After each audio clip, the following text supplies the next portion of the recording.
Hi everyone.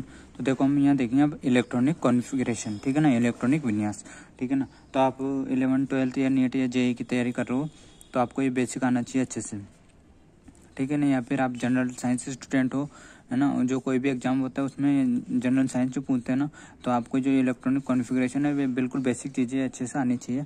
तो हम यहाँ जिसको आता है अच्छी बात है, जिसको नहीं आता ना हम बिल्कुल बेसिक से जीरो से स्टार्ट करेंगे। बिल्कुल जिसको बिल्कुल भी नहीं आता हो ना, आप अच्छे से देख लें, यहाँ अच्छे से एक एक चीज़ बताऊँगा कि कैसे क्या आता है क्या है ना। तो सबसे पहले इलेक्ट्रॉनिक कॉन्फ़िगरेशन में अपन को ये याद होना चाहिए कि जो शेल, सब शेल और ऑर्बिटल्स ये क्या होते हैं, है ना। इनके बेसिस पे तो ये इलेक्ट्रॉन भरे जाते हैं और अपन इन सबको फिर क्या एटॉमिक स्ट्रक्चर आता है ना, वहाँ भी इनको पढ़ते हैं, है ना। तो सबसे पहले अपन देख लेते हैं शेल क्या होता है। शेल को बोलते हैं, हिंदी में बोलते हैं इसको कोश, है ना। इसका दूसरा नाम है प्रिंसिपल क्वांटम नंबर, यानी कि अपन जो स्मॉल एन से शो करते हैं ना वही क्या होते हैं, शेल, है ना। और इसको इंग्लिश में ऑर्बिट भी बोलते हैं। तो ये इंग्लिश वाला थोड़ा ध्यान रखें कि ऑर्बिटल्स अलग है और ऑर्बिट अलग है। ऑर्बिट हो गया शेल और ऑर्बिटल्स पूरा जिसमें अपन इलेक्ट्रॉन वगैरह बढ़ते हैं, ठीक है ना। तो सबसे पहले देख लो शेल क्या होते हैं।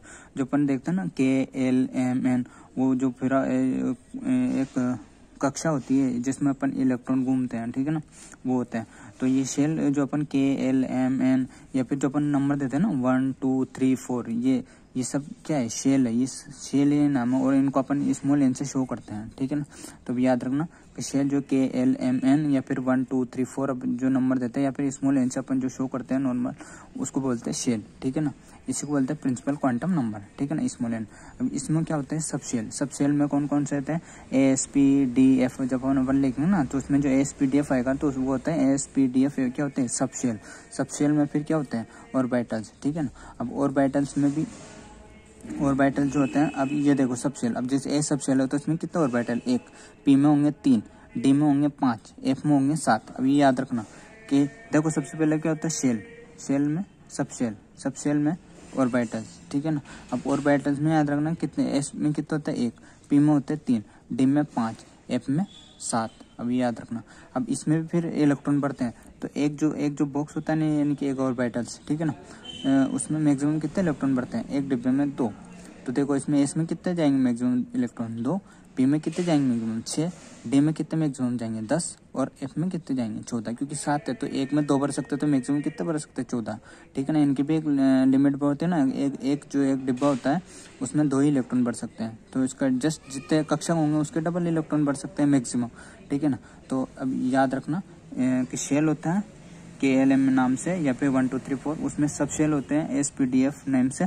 फिर उसमें कक्षक होते हैं और ऑर्बिटल्स होते हैं, जैसे S में 1, P में 3, D में 5, F में 7, ठीक है ना। फिर उसमें भी इलेक्ट्रॉन होते हैं, एक डिब्बे में मैक्सिमम 2 इलेक्ट्रॉन भरते हैं और ये मैक्सिमम इलेक्ट्रॉन की संख्या अपन यहाँ लिख दी। अब इसको एक एग्जांपल समझ सकते हैं, जैसे अब यहाँ बता रखा ना, ये शेल है, शेल में सब शेल है SPDF, फिर इसमें ऑर्बिटल है, ऑर्बिटल में इलेक्ट्रॉन है। अब इसको एग्जांपल से समझ लें, जैसे कि आप कोटा है ना, तो कोटा क्या हो गया, पूरा शेल, और उसके बाद है आपका हाउस यानी कि मकान, वो क्या हो गया, सब शेल में फिर क्या होते हैं, ऑर्बिटल्स, यानी कि जो आपके मकान में जो कमरे हैं वो क्या हो गए, ऑर्बिटल्स। और ऑर्बिटल्स में क्या है, इलेक्ट्रॉन, यानी कि हम, ठीक है ना। तो एक कोटा है, कोटा में हाउस में कमरे किसको, इसको ऑर्बिटल्स को शो कर रहे हैं, और कमरे में इलेक्ट्रॉन यानी कि हम। इस एग्जाम्पल से अच्छे से याद रख सकते हैं, ठीक है ना, याद रखना थोड़ा सा। अब इसमें देखेंगे आप इलेक्ट्रॉन कैसे फिल करने, पूरा इलेक्ट्रॉनिक कॉन्फ़िगरेशन एलिमेंट का कैसे लिखते हैं, ठीक है ना, इनके बेसिस पे चलेगा सारा, ठीक है ना। अब देखो सबसे पहले देख लेते अपन कि जो शेल में कौन सा सब शेल होता है, ठीक है ना। तो 1 जो होता है ना उसमें सिर्फ कौन सा होता है, S। अब ये यहीं से याद रखना है, ये बेसिक तैयार हो रहा है। 1 जो होता है उसमें सिर्फ S होता है, 2 जो होता है उसमें S और P होता है, ठीक है। 3 जो होता है उसमें ASPD होता है, ठीक है ना। 4 जो होता है ASPDF होता है, 5 में ASPDF होता है, 6 में भी ASPDF, आगे भी होता है इसके, लेकिन अपन को है ना, अपन जो अपने जो यूज होता है ना वो F तक ही होता है। तो याद रखना, बस याद रखना कि 1 में सिर्फ S भराएगा, 2 में S और P भराएगा, 3 में ASPDF भराएगा, SPD भराएगा, 4 में ASPDF भराएगा, 5 में भी ASPDF, ठीक है ना। और अब देखो इसमें इलेक्ट्रॉन यहाँ इसमें थोड़ा सा यहाँ ये यहाँ अभी सबसे पहले एक लाइन याद कर लेना आप, है ना। वैसे बहुत तरीके होते हैं, इनको ऐसे ऐसे लिखते हैं 1s 2s, फिर इनको यहाँ काटते हैं, यूँ तरीके बताते हैं। एनसीईआरटी में भी दे रखा है, जो कि एटॉमिक स्ट्रक्चर में दे रखा है, लेकिन आपको उसको बार बार करने से कोई नहीं है। ये जब 3 4 5 10 एलिमेंट के जब इलेक्ट्रॉनिक कॉन्फ़िगरेशन लिखना तो अपने आप आदत बन जाएगी। तो ठीक है, अपन को तो इस लाइन को यहाँ देखना है। तो देखो सबसे पहले तो 1s 1 का बढ़ते हैं, तो 1 में सिर्फ कौन सा बढ़ता है, s, ठीक है। 2 में कौन कौन सा बढ़ता है, s और p, ठीक है, तो 2s 2p। अब 3 में आ गया, 3 में कौन कौन सा है, s p d, है ना।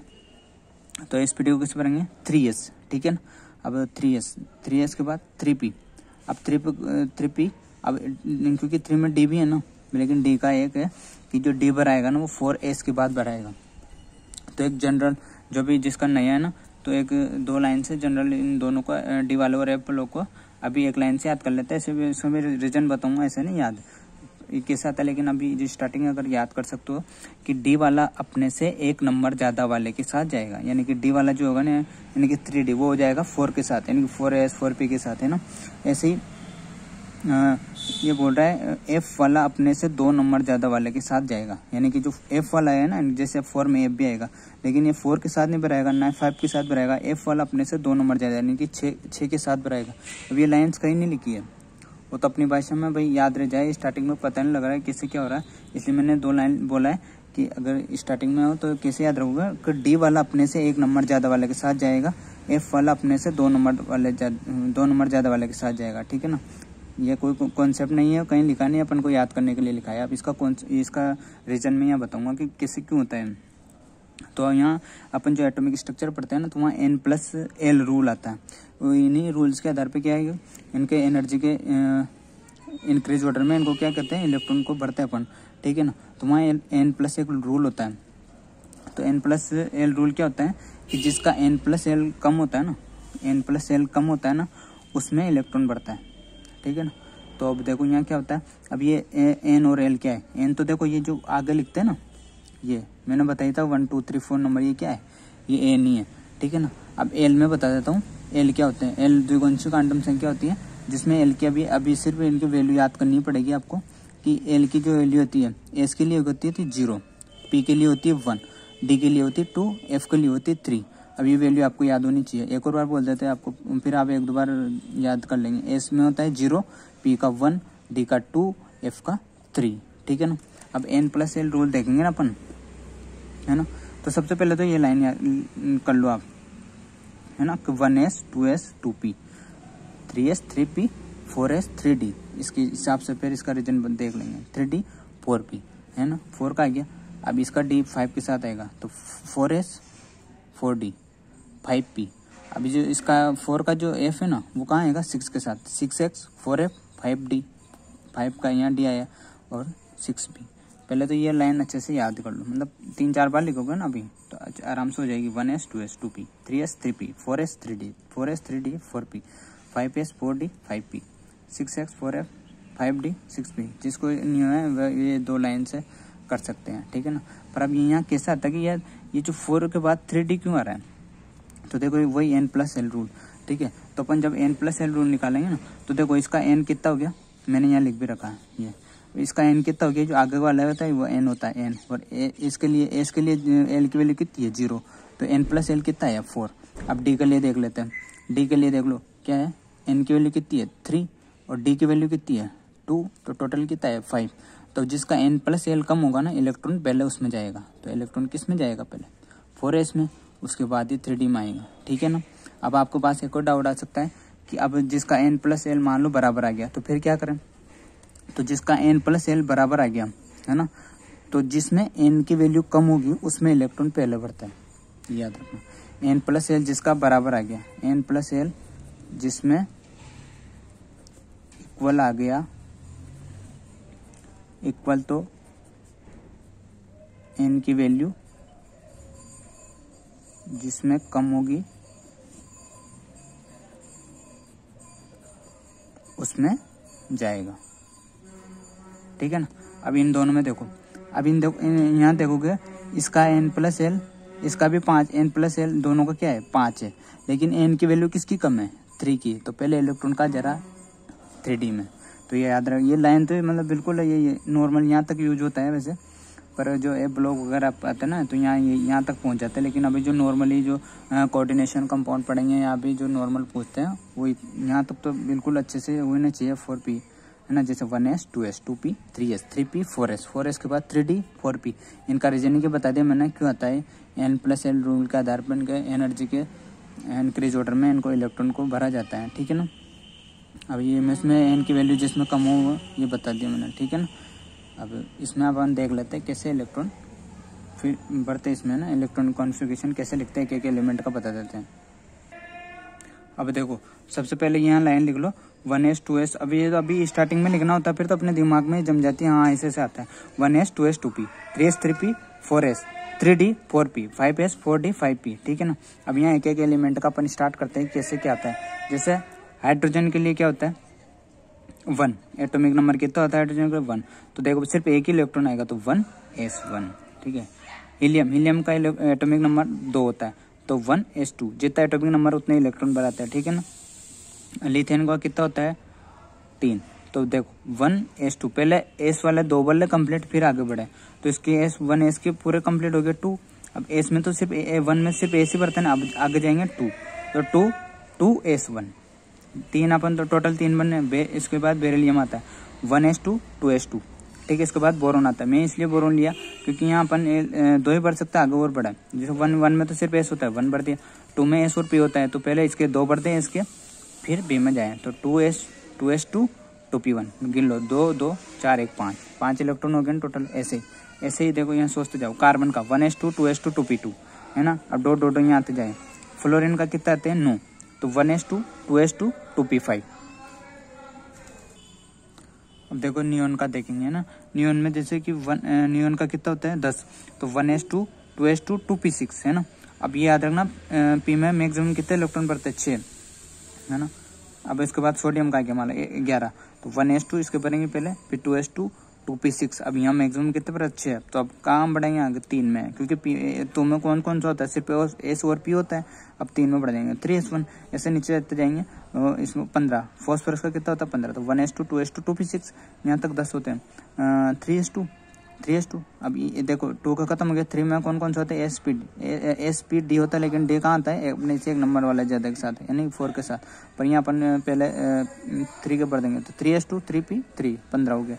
अब आर्गन का 18 का बढ़ेंगे 1s2 2s2 2p6 3s2 3p6 maximum देखो यहाँ 18 हो गए, ठीक है ना। अब जैसे potassium 1s2 2s2 2p6 3s2 3p6 p का मैक्सिमम 6 हो गया। अब कहाँ जाएगा इलेक्ट्रॉन पहले 4s1 में जाएगा 4s1। ऐसे कैल्शियम कब आएगा 4s2। अब स्कैंडियम मंगा गए 21 में है ना तो यहाँ क्या जाएगा 4s2 पहले 4s को दोनों पर आएंगे उसके बाद इलेक्ट्रॉन का आप जाएगा 3d1 में 3d1। ऐसे जो नीचे जाते जाना 3d1 3d2 3d4 3d3 3d4 में भी एक में एक्सेप्शन आएगा, यहाँ थोड़ा याद रखना है ना। तो इस तरह से इलेक्ट्रॉन कॉन्फ़िगरेशन अच्छे से कर सकते हैं। फिर आप पीरियोडिक टेबल देख लेना, क्वेश्चन लगाना आराम से हो जाएंगे, ठीक है ना। अब देखो यहाँ पर मैं अभी 1 से 30 तक के जो एलिमेंट होते हैं उनकी बात कर रहा हूँ मैं। सिर्फ एक्सेप्शन और भी होते हैं एफ ब्लॉक में भी वहाँ, लेकिन एफ ब्लॉक जब पढ़ेंगे वहाँ भी बताएंगे। पर अभी ये जो दोनों एक्सेप्शन देख लो इसमें क्या है, ठीक है ना। तो एक तो क्रोमियम है और एक कॉपर है। क्रोमियम का इलेक्ट्रॉनिक कॉन्फ़िगरेशन इसका एटॉमिक नंबर है 24 और कॉपर का 29। ये दोनों याद रखना, दोनों के दोनों एक्सेप्शन है। एक्सेप्शन क्यों है इसका रीजन भी बताऊंगा, ठीक है ना। एक्सेप्शन क्यों है इसका रीजन बताऊंगा मैं। तो देखो सबसे पहले तो अपन जैसे नॉर्मली लिखते हैं ना वैसे लिख लो 1s2 2s2 2p6 3s2 3p6 4s2 3d4 आना चाहिए था है ना। 4s2 क्योंकि इसके पहले 2 बनाएंगे फिर उसके बाद ही जाएगा ना। पर देखो यहाँ ऐसा नहीं है, ये एक्सेप्शन है। एक्सेप्शन माना है हिंदी में बोलते हैं अपवाद, बट ये क्या है कि ये स्टेबल में जाना चाहता है इसलिए ऐसा करता है ये है ना। क्योंकि 1s2 अब ये इसका सही क्या है 1s2 2s2 2p6 3s2 3p6 4s2 3d4 बनाना तो वहाँ क्या बना रहा है 4s1 3d5। इसका रीजन है देखो कोई भी इलेक्ट्रॉन है ना जिसका मैक्सिमम जितने इलेक्ट्रॉन रहते हैं ना उसका मैक्सिमम पूरा होता है उसको बोलते हैं फुल फील्ड, यानी कि वो बहुत अच्छे से स्टेबल होता है, उसमें से इलेक्ट्रॉन निकालना ही आसानी होता है। उसके बाद होता है हाफ फील्ड। हाफ फील्ड में भी वो क्या रहता है स्टेबल में रहता है। तो जैसे पी के लिए मैक्सिमम कितने इलेक्ट्रॉन है 6, तो 6 है तो पूरा क्या है फुल फील्ड है, और 3 है तो क्या हाफ फील्ड है, तो इन दोनों में स्टेबल रहता है। ऐसे डी के लिए क्या है अगर 10 इलेक्ट्रॉन है तो 10 क्या है फुल फील्ड है और उसका आधा हाफ फील्ड है, तो इस टेबल में, तो ये इस टेबल में जाना चाहता है, इसलिए क्या करता है, इसका सिर्फ 4s1 इसमें पड़ता है और D5 इसमें पड़ता है, इसलिए एक तरह से इनको एक्सेप्शन बोलते हैं, ठीक है ना। ऐसे कॉपर में भी क्या आना चाहिए था, 4s2 3D9 आना चाहिए था ना, पर ऐसा नहीं होके कैसा होता है 4s1 3D10, ये याद रखना। अब 3D10 में क्या है, ये फुल फील्ड में आ जाता है, 3D10 में क्या है फुल फील्ड में आ जाता है, और ये इसमें भी क्या है 3D5 में हाफ फील्ड में आ जाता है। तो ये दोनों को दोनों याद रखना, क्रोमियम और कॉपर, है ना, ये दोनों एक्सेप्शन है, इनका इलेक्ट्रॉन नॉर्मली तरह नहीं किया जाता। यहाँ लास्ट में आकर ये ध्यान रखना, इसमें 4s1 बढ़ता है, 3D5 बढ़ता है, इसमें 4s1 3D10 बढ़ता है, ठीक है, ये फुल फील्ड में या हाफ फील्ड में, इतना सा ध्यान रखें। और इसके भी एफलॉग में भी ऐसे एक्सेप्शन है, अपवाद है। और एक में बात करूँगा पैलेडियम जो होता है ना, डी ब्लॉक का एलिमेंट है, ये डी ब्लॉक एलिमेंट है, ठीक है ना। ये पूरे पीरियोडिक टेबल में एक ऐसा एलिमेंट है जिसमें S जो होता है ना, S वो 0 पड़ता है, ये याद रखना, S 0 पड़ता है। और उसके आगे जो पड़ता है, पहले S 0 पड़ता है, उसके बाद जो D आता है ना वो कंप्लीट भरा जाता है। ये पूरे पीरियोडिक टेबल में एक ऐसा ही एलिमेंट है जिसमें S 0 पड़ता है, ये भी एक एक्सेप्शन है, ठीक है ना। इसमें भी क्या है कि 4D10 बढ़ता है इसमें, है ना। जब इसके जो ग्रुप होता है ना, निकल वाला ग्रुप होता है ना, नहीं पढ़ोगे पिटोगे, तो उसमें क्या होता है कि D8 बढ़ता है ना, और S2 बढ़ता है। लेकिन ये ऐसा एलिमेंट है जिसमें S 0 बढ़ता है और D पूरा 10 बढ़ता है। ये थोड़ा ये तीनों याद रखना, एक्सेप्शन है ये, ठीक है। और पूरा पीरियोडिक टेबल में पैलेडियम ही ऐसा है जिसमें S 0 बढ़ता है, ठीक है ना। अब इसके आगे फिर ऑक्सीडेशन स्टेट वाले भी आते हैं, उसमें कोऑर्डिनेशन में बताएंगे अच्छे से। अभी नॉर्मली आप सीख लेना, ठीक है ना, और फिर आगे इसका बेसिक पढ़ेंगे, ठीक है। नेक्स्ट वीडियो में मिलते हैं, थैंक यू।